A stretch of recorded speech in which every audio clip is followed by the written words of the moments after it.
आज ही Doubtnut app download करें। Doubtnut पर होगा अब आपके सभी मैथ्स, केमिस्ट्री, फिजिक्स और बायोलॉजी डाउट्स का सफाया। बस अपने क्वेश्चन की फोटो खींचो, उसे क्रॉप करो और तुरंत वीडियो सोल्यूशन पाओ। Download now. इस वीडियो में हम कंटिन्यू करेंगे अपना क्लासिफिकेशन ऑफ क्रिस्टलाइन सॉलिड्स। तो दो टाइप हम पढ़ चुके हैं। थर्ड टाइप आपका है कोवलेंट या फिर कोवलेंट और नेटवर्क सॉलिड्स में जो आपके पार्टिकल्स होते हैं वो नॉन मेटल एटम्स होते हैं। ठीक है, मेटलिक में हमारे क्या होते हैं, मेटल्स होते हैं। इसमें जो आपके एटम्स होते हैं वो नॉन मेटल एटम्स होते हैं और जो कि दूसरे एटम से लिंक होते हैं, किससे, कोवलेंट बॉन्डिंग से। ठीक है, तो इसमें जो बॉन्डिंग होती है वो कौन सी होती है, कोवलेंट बॉन्डिंग। और इसी की वजह से जो जो कोवलेंट बॉन्ड है वो एक पूरा का पूरा नेटवर्क बना लेते हैं। ठीक है, जैसे अगर हम डायमंड की बात करें तो उसमें एक कार्बन दूसरे चार कार्बन से अटैच्ड होता है ना, और फिर हर एक कार्बन फिर फर्दर चार कार्बन से अटैच्ड होता है। ठीक है, तो ये जो कार्बन है ये पूरी अपनी चेन बना लेते हैं, पूरा का पूरा नेटवर्क चारों तरफ बना लेते हैं इन कोवलेंस बॉन्ड से। ठीक है, तो इसलिए हम इनको और क्या बोलते हैं, नेटवर्क सॉलिड्स भी बोलते हैं। ठीक है, तो बहुत बड़ा मॉलिक्यूल से लोग बना लेते हैं। अब क्योंकि जो आपके ये कोवलेंट बॉन्ड्स होते हैं ये बहुत ज़्यादा स्ट्रॉन्ग होते हैं। ठीक है, जो आपके कोवलेंट बॉन्ड होते हैं ये बहुत ज़्यादा स्ट्रॉन्ग होते हैं। इसकी वजह से जो आपके नेटवर्क सॉलिड्स या फिर कोवलेंट सॉलिड्स होते हैं ये बहुत ज़्यादा हार्ड भी होते हैं और ब्रिटल भी होते हैं। ठीक है, और इनका जो मेल्टिंग पॉइंट होता है, इनका जो मेल्टिंग पॉइंट ऑब्जर्व करते हैं ये बहुत ज़्यादा हाई मेल्टिंग पॉइंट होता है, क्योंकि ये जो कोवलेंट बॉन्डिंग जो है, फोर्स ऑफ अट्रैक्शन, ये कोवलेंट बॉन्डिंग की वजह से इनके बीच में जो फोर्स ऑफ अट्रैक्शन है वो बहुत ज़्यादा हाई होती है। ठीक है, तो मेल्टिंग पॉइंट इनका इतना ज़्यादा होता है कि कई बार उस मेल्टिंग पॉइंट से रीच करने से पहले ही ये क्या हो जाते हैं, डिकम्पोज हो जाते हैं। ठीक है, तो अगर मान लो मेल्टिंग पॉइंट इनका कुछ मान लो 300 डिग्री सेल्सियस है, तो ये टेम्परेचर रीच करने से पहले ये डिकम्पोज होने लग जाते हैं, मेल्ट नहीं होते। ठीक है, तो कई हमारे कोवलेंट सॉलिड्स ऐसे भी होते हैं जिनको हमने कभी मेल्ट फॉर्म में देखा ही नहीं है। ठीक है, तो अब जो इनकी कंडक्टिविटी की अगर हम बात करें तो जो कोवलेंट सॉलिड्स हैं ये नॉन कंडक्टिंग होते हैं नेचर में। ना ये इलेक्ट्रिसिटी कंडक्ट करते हैं और ना ही नॉन कंडक्टिव होते हैं, ना ही इलेक्ट्रिसिटी कंडक्ट करते हैं और ना ही थर्मल कंडक्टिविटी शो करते हैं। अब जो एक कोवलेंट सॉलिड का एग्जांपल जो है आपका ग्रेफाइट जो है, इसकी जो प्रॉपर्टीज हैं कि ये इलेक्ट्रिसिटी शो नहीं करता, इलेक्ट्रिकल कंडक्टिविटी शो नहीं करता। ठीक है, या फिर ये बहुत ज़्यादा हार्ड होते हैं, ब्रिटल होते हैं, इन सब का एक एक्सेप्शन है, वो है ग्रेफाइट जो है वो भी आपका एक कोवलेंट मोलिकुलर सॉलिड है। और इसमें जो होता है वो जो कार्बन होता है वो sp2 हाइब्रिडाइज्ड होता है। ठीक है, sp2 हाइब्रिडाइज होता है और इसका स्ट्रक्चर कैसे एग्जिस्ट करता है, तो इसका स्ट्रक्चर कुछ ऐसा होता है, हमारी जो कार्बन की लेयर्स होती हैं, जैसे एक कार्बन की लेयर ये है, एक कार्बन की लेयर ये है, और ये कार्बन की लेयर्स भी आपस में वेंडरवॉल्स फोर्स ऑफ अट्रैक्शन से अटैच्ड होती हैं। ठीक है, आपका कोवलेंट बॉन्ड नहीं होता है, इनके बीच में सिर्फ और सिर्फ वेंडरवॉल अट्रैक्शन होती है।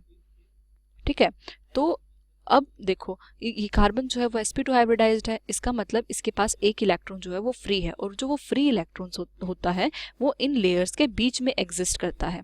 ठीक है, और इन लेयर्स के बीच में एग्जिस्ट करने से ही ये क्या करता है, फ्री होता है अपनी इलेक्ट्रिसिटी को कंडक्ट करने के लिए। इसलिए जो आपका ग्रेफाइट होता है वो क्या करता है, इलेक्ट्रिसिटी कंडक्ट करता है।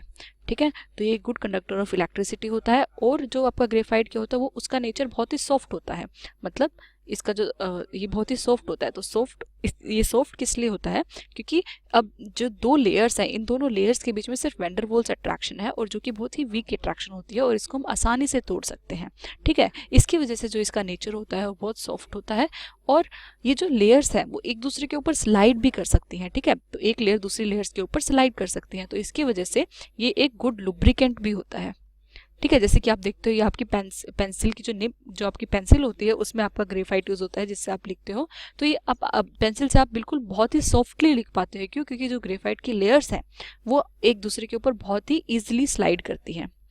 ठीक है, तो ग्रेफाइट में आपका जो कार्बन है वो sp2 हाइब्रिडाइज होता है, 3 बॉन्ड बनाता है एक लेयर में, तो इसका एक इलेक्ट्रॉन फ्री है जिसकी वजह से इलेक्ट्रिकल कंडक्टिविटी आती है, और क्योंकि ये लेयर्ड स्ट्रक्चर है इसलिए ये सॉफ्ट होता है और एज अ लुब्रिकेंट का भी काम करता है। ठीक है, तो ये हो गए आपके कोवलेंट सॉलिड्स। अब अगर मैं आऊँ आयनिक सॉलिड्स पे, तो आयनिक सॉलिड्स में क्या होते हैं, तो आयनिक सॉलिड्स में आपके जो आयंस मतलब कॉन्स्टिट्यूएंट पार्टिकल्स जो होते हैं वो पॉजिटिव आयंस और नेगेटिव आयंस होते हैं। ठीक है, जैसे हमारा एग्जांपल ले लो NaCl का, तो एक पोजीशन पे आपका Na पॉजिटिव होगा, फिर Cl नेगेटिव होगा।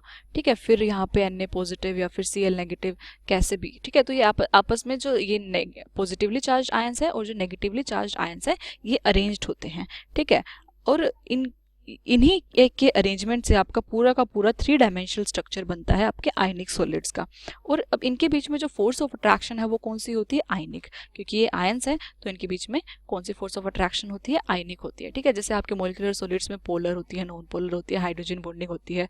ठीक है, और आपके जो कोवलेंट सॉलिड्स होते हैं उनमें आपकी कोवलेंट बॉन्ड होती है, इसमें आपकी कौन सी इंट्रैक्शन होती है?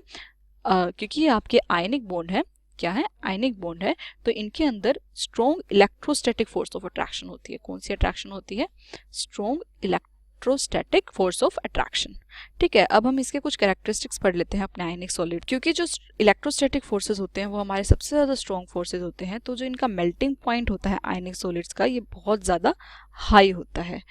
ठीक है, और उसके बाद इनकी सेकेंड प्रॉपर्टी क्या होती है कि ये जो आयनिक सॉलिड्स होते हैं इनके ये जो सोल्यूबल होते हैं वो सिर्फ और सिर्फ पोलर सॉल्वेंट्स में होते हैं, नॉन पोलर सॉल्वेंट्स में ये सोल्यूबल नहीं होते।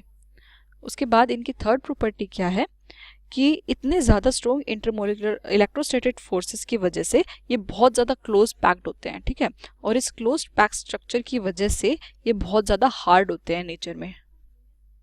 अब अगर हम इसकी फोर्थ प्रॉपर्टी को लें, इलेक्ट्रिकल कंडक्टिविटी, तो इलेक्ट्रिकल अगर जब ये सॉलिड फॉर्म में होते हैं तो ये इलेक्ट्रिसिटी कंडक्ट नहीं करते। ठीक है, जैसे अगर सॉलिड फॉर्म में है ये, तो आपके जो Na पॉजिटिव आयन है या फिर आपका जो पॉजिटिव आयन है और जो नेगेटिव आयन है वो एक पोजीशन पे फिक्स होते हैं। ठीक है, वो अपनी पोजीशन से वो फ्रीली मूव नहीं कर सकते, वो इलेक्ट्रॉन्स नहीं है, वो आपके आयन्स हैं। ठीक है, अब इसलिए ये जो होते हैं अगर हम इनको सॉलिड स्टेट में ले तो ये इलेक्ट्रिसिटी कंडक्ट नहीं करते, लेकिन अगर हम इनको वाटर में डिसोल्व करें तो वाटर में डिसोल्व करने पे ये क्या हो जाते हैं? फ्री हो जाते हैं।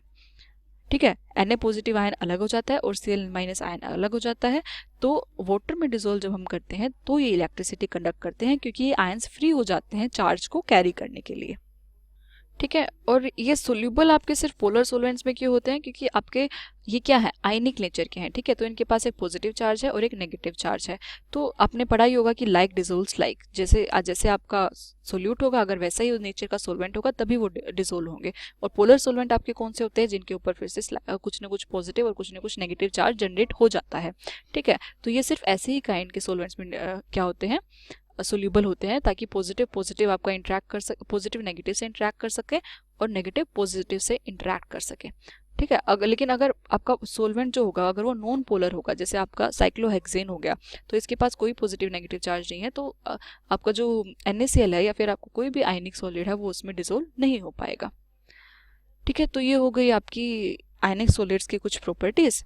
हमने इस लेक्चर में पढ़ा कि आपके आयनिक सॉलिड्स क्या होते हैं, उनकी कुछ प्रॉपर्टीज। हमने पढ़ा कि कोवलेंट सॉलिड क्या होते हैं, ग्रेफाइट जो उनका एक एक्सेप्शन होता है। ठीक है, तो यहाँ पे आपके खत्म हो गए आपके सारे के सारे क्रिस्टलाइन सॉलिड्स। अब नेक्स्ट लेक्चर में हम स्टार्ट करेंगे कि जो ये हमारे सॉलिड्स हैं इनके स्ट्रक्चर को हम कैसे पता कर सकते हैं यूजिंग एक्सरे। क्लास 6 से 12 से लेके नीट IIT JEE मेंस और एडवांस के लेवल तक 10 मिलियन से ज्यादा स्टूडेंट्स का भरोसा। आज ही डाउनलोड करें डाउटनेट ऐप या व्हाट्सएप कीजिए अपने डाउट्स 8400 400 400 पर।